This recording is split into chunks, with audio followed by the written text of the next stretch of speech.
the devil in reverse. It's so characteristic of what is happening right now. There's this energy, and a lot of people are feeling this. A lot of people are feeling this of not being able to go back to an old life to being in a new life, and not even in a transitional phase, maybe at the tail end of a transitional phase, but like the majority of you is in a new life, is in a new space, is in a higher frequency, and you are understanding what that means now. You're understanding what that actually means, and it's not about things are you're doing things differently, or you are doing different things. You're not doing different things necessarily. It's just what you are doing now is more. You can see it as more naturally aligned with who you are, and what isn't aligned with who you are just falls away. There's no need to change this or have all this this self discipline to try to move this. Like that's part of the old self. The new self is just gravitated towards things that are in alignment, and that's what I've been feeling, and I would venture to say that's what you've been feeling too. The shackles have fallen off. The shackles have fallen off, and speaking from personal experience, I would get scared that now I'm liberated. And I don't know what that means. That's scary. That's new. I've always been in shame and guilt and all these things. How am I going to operate? How am I going to live if I'm not feeling those things? It's just that's cyclically how it's been for a long time. But now that the shackles are off, the chains are off, they're seen dispassionately, they're seen neutrally as okay, now I'm just in this position of the shackles are off. And that even came from strangely the acceptance of okay, there the shackles that are on me, and so what? And the understanding that the shackles aren't even real in the first place, that all of my struggle to get out of the shackles, and sometimes I would get out of them, and then like I said, go back into fear. So it's like it was me trying to do all this stuff, and once I got a little taste of freedom, because that's all I could ever get was a little taste, I would get so scared and I would run back.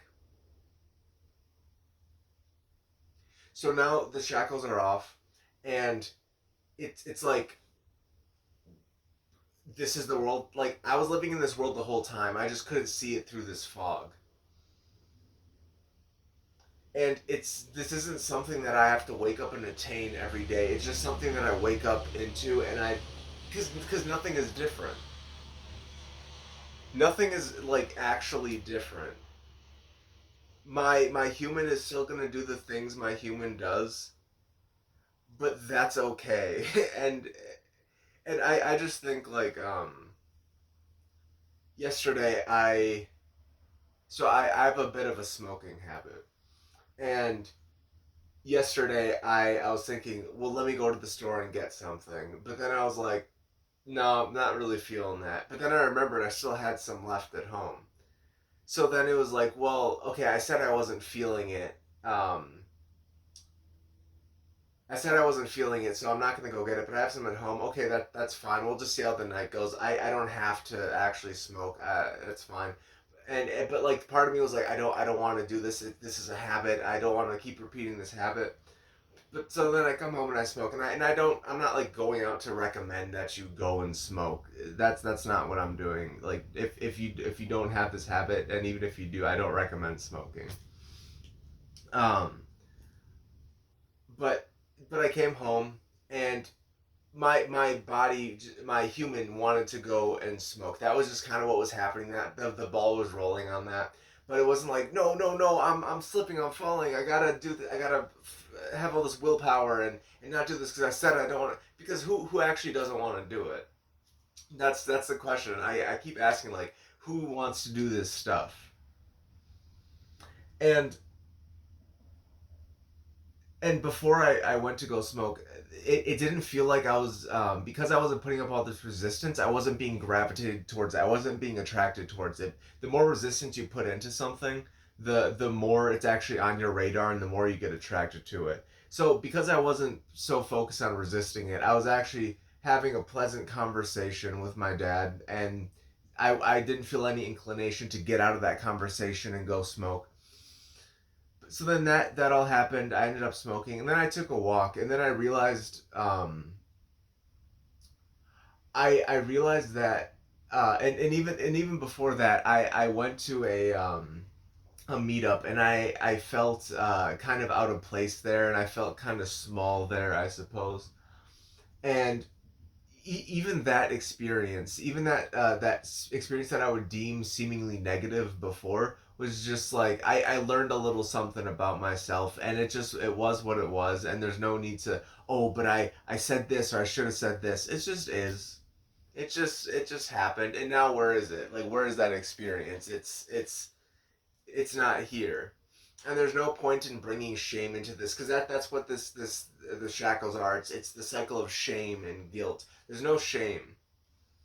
Shame is on the level of frequencies, is at the absolute bottom. To associate some random numbers to it, it's like shame is vibrating at 20 hertz, so just very low vibration. I think acceptance, or something like bravery, it's something along those lines of being in more neutral, is like at level like 400 or 500 on this scale. If I can find the scale, I'll put it in the description. But it's the lowest frequency, and when in shame, it's hard to say, well, just don't be, just don't, like, when somebody's depressed, it's like the advice of, well, just don't be. It's not very helpful to that person who's in the depression.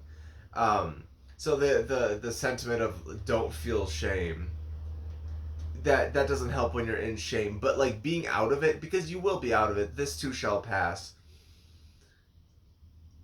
I think now it's easier to, when in shame, just see it as, oh, I'm just feeling this feeling. This isn't representative of me. This feeling is actually, it's not beneficial to me. It's not trying to help me. It doesn't need to be focused on. And the thing about shame is that it's like, this says something about me because I did this or didn't do this.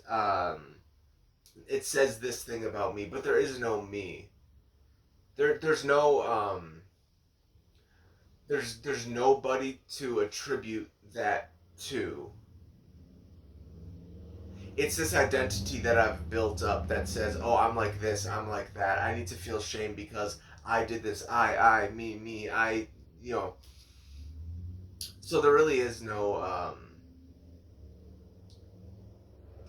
reason to feel shame, and that's just something that's gonna happen naturally. And if you're at this point in the video and you're watching this, I'm fairly confident that you're at this point where you see these shame cycles that you've been in, and you realize they're just not necessary anymore. It's like you have a choice now, and you're making the positive beneficial choice for yourself.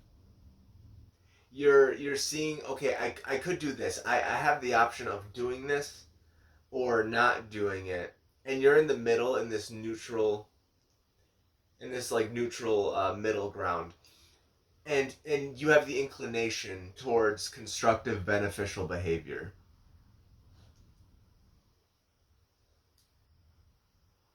Yeah. Yeah, and it's living from heart space rather than the mind. So okay, I went on this walk, and I'm just walking around, and I realized I'm not thinking about myself right now. I'm just in the present moment. I even had that thought, and usually that would derail me. Like, oh, I had the thought. Oh, I just slipped back into. Oh, and then it's this whole ball is rolling. But on this walk, it's I just had the thought, and then the thought went away, and I kept walking, and I had all these thoughts, and usually like in the mornings I'll go on walks when I first wake up, and it's just, okay, I'm waking up and I'm having all these thoughts, and it's like I'm trying to like settle into the day. But a nighttime walk is different. Nighttime walks hit different because the whole day is already gone by, and I've settled into the frequency of being here, of being present, and it's like this relief, this like the exhale, like in the morning. It's an inhale. It's like I'm getting ready, and then like throughout the day I'm kind of holding that energy, and at night it's like once it gets dark, it's pretty like in my mind like hard stuck. Like once it hits nighttime, then it's like things sort of change, things get different, and maybe that's just like the human cycle thing. But anyway, um, this nighttime walk, I was just there. I was just present. And that's the cool thing is I don't feel a need to get back to that point because I'm already there. It's just a matter of how much can I release. And I don't even have to release. I that's this whole thing is anytime I have to do something, there's a mandate of I have to do this to get here. One, it's this like I'm looking at this fixed prized object of I have to get here, but there is no here. There's only now. There's no there, I suppose, if I'm not using this visual language. There's no there. There's only here. There's no then. There's only here. Yeah. Yeah. Anyway, it's just cool to be alive, and I think you're seeing that too. That it's just cool to be alive, to experience these things, and again, you may be doing a lot of the same things, and that's the thing. You're doing a lot of the same things, but you're realizing the good that these things are doing for you, and you're also realizing the destruction that other things are doing for you. So, you, just by doing what is exciting you, what is bringing you joy, will naturally have the more negative things fall away because of the you only have so much time in a day. So if you're focused on good things throughout the day, of things that bring you joy and happiness and peace, then you're not doing these negative things. You're not feeding them attention. Your attention is on the things of good, of benevolence. So that's going to flow into your life. Yeah. All right. So I have some cards here. I brought some different ones. These are frequency cards. The way that I use them is, um, what frequency is available for us to tap into right now. Basically, like radio stations in the air, which station is there and would be most conducive for our highest good. Of course, just being present, and that this is all for fun. The card doesn't need to be drawn. It's just sometimes good confirmation, and again, there's no mandate to find this frequency to say like, oh, I need okay. The throat chakra came up. I need to focus more on my throat chakra and focus on my communication and do this. No, it's just saying that it's kind of like a horoscope or astrology, where these things are there and they're happening and they could have a minor to major influence, but you still have your sovereignty, uh, your decision to make choices and all that. So whatever comes up here, whatever frequency is available, it's just saying that this is how things could be flavored, I guess, so to speak. So let's see which frequency is available for us right now.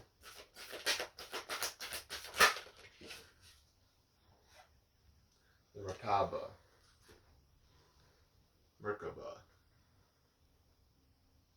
So these are visual cards. Like you're supposed to look at them and meditate on the image. So I'll try to make this as clear as possible if you just want to sort of meditate on that image.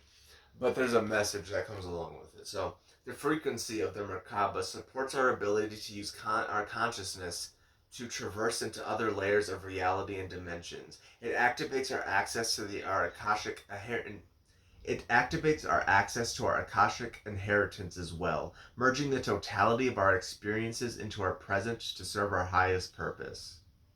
Yeah, it's I think I mentioned the concept of all of us being nested within ourselves like Russian nesting dolls. Like you still have your 11-year-old self, your 17-year-old self, you know, and at any age still within you, and the power of that age. Like you have the power of your childlike nature within you from when you were a child. I think about the creativity and the ambition that I had at like 16, 17 years old. That's still within me. So then, you know what? You pair that childlike wonder and that ambition, and then with the things I've learned as an adult, like responsibility, stack all those together because that's all within me. That's all within you. Just think back to the different qualities that you appreciate from the different ages that you were. You know, for me, like age 11, learning or 12, learning softwares like Premiere Pro, the ability to learn and have the excitement for learning. That's still within me. So think about those positive qualities within you and realize that they're all accessible to you right now and able to be blended and oh, I could take, you know, if I take this and this, and it's really exciting when you find two different things or two or more different things or maybe even a single thing within you that you discover and say like, oh, I can do this with that. Like I if I have 100% of the power from when I was 17, from when I was 11, that childlike wonder and that ambition and that the ability to learn and to love learning, if I apply that now in my current situation, it just blows everything out of the water. It just does. There's something else here. The ability to use our consciousness to traverse into other layers of reality and dimensions. So all the layers and dimensions are stacked on top of each other all at once. Really, they're all to conceptualize this, all squished into one single point, all on top of each other and intermixed, and you know, it's difficult to describe, but it's like it's like we're a point within this big sphere of all possibilities and layers, and we're able to navigate this sphere, to use a 3D metaphor, to navigate this sphere to go to different dimensions and layers, but it's still within that same sphere. We're still experiencing that same sphere, but we can go and experience the ordinary life. You know, just washing the dishes, um, going to work, we can experience that uh, during that ordinary experience of going to work, right? There's layers to that. There's layers. There's the different dimensions of like the symbology of what you're doing, and there's just, you know, it's layers on layers because, you know, you could go to work, you could be in your play, you could be doing what you love, you could be like conversating with somebody, you can be with people, and there's so many different layers to bounce around. There's like ordinary conversation that you can have, but then there's some times where like you'll talk to people and it'll just really resonate, and you'll go to this like deeper level, and it creates this like whole different space for you. And that's kind of what this is saying, is that like we can sort of consciously traverse those different dimensions and have all these different experiences within the same one experience. And sometimes it's not even like we just have one brand of experience during this. Like I think I'm gonna go in a go play in a bags league. Um, and during that time, you know, I may be going in with one certain mindset, but then when I get there, some different dimension will appear. And then as the night goes on, some different dimension. The more I talk to people in different dimensions there, it's just, it's so rich. You know, it's never, whenever it feels boring, it's just, you're in a single dimension, and it's you're expansive in nature. So to be stuck in one single dimension, it's unnatural. It's you want to expand into all these other dimensions and see what's really out there. So the Merkaba is the frequency for that is available right now. And then I have the angels and ancestors. I like using these as just a message from consciousness itself. I do like to um, contact like specific aspects. And this is something curious. I was talking to my dad, and um, I like to, contact and speak with the different specific spirits, different angels, that sorts of thing. But then uh, it was kind of brought up that, well, why not just speak to the one, the all? Because if the all does contain all these different things, what's the point of speaking to these individual things? I just think it's fun. I just think it's cool. I just think it adds flavor to life, and it's the same with this. What needs to be said is going to be said uh, by consciousness directly, but it's just sometimes fun to use the cards to get a message that our humans can understand in the moment. So consciousness, what do you want us to know right now? What do you want us to know in this frequency of unfettering ourselves from these shackles, being in this new experience, this new life, and the bravery and ambition that we have to move forward? All right, so we got two messages. She-wolf, unleash the wild within. So it's like we've been domesticated as human beings. We've been domesticated. We're supposed to live a certain way in society and play our role and do all these things that are expected of us. But there's this like wild nature inside. Before all these things were so saturated within us, before we just got advertisements like flooded into our brain, and before we've had this level of control trying to actually like capture our attention and pull us in different directions for some unbeneficial, some non-beneficial ways. So unleash the wild within is tap into that more primitive nature of just existing. Maybe go on a nature walk and be in the wild, because that's what you are. You are nature. You are that is what you are. You're not what society conditioned you to be. So then we also got, oh, this is good. Love and let yourself be loved. The heart guardian. It's about the heart. It's living in that heart frequency instead of being in the mind and trying to make everything work. The heart has its own, like scientifically, the heart has neurons, and it has a consciousness sort of its own, and it knows what to do at any given moment. So love and let yourself be loved. That's a tricky one. I mean, with the whole, yeah, like sometimes the conditioning is we have to perform a certain way in order to be loved, um, and then once, even if we receive love organically, to like allow that to happen. And this is like between people, between humans, but then also from the divine, from consciousness. You know, sometimes we think that we're separate, right? We're not part of nature. We aren't nature. We're separate. We're human beings. We do these things, and because of that, we feel like we're not able to be directly loved by consciousness. But we are always directly loved by consciousness. It's just letting ourselves be loved, and then sharing that love. Once you're, and I've heard you can't like share something you don't have yourself, because that's performative, right? That's saying I should be a certain way and I should be loving, so I'm gonna try to do these things that make me seem loving. That's just performing. When you really let yourself receive love that is available out there for you right now from source, from source, of course, from source, and from other people, then you'll be filled up, and honestly, just even from source, there'll be an overflow. And once you share that love, it'll get mirrored back to you. So unleash the wild within and love and let yourself be loved. Those are some really good messages for right now. All right. So yeah, again, I feel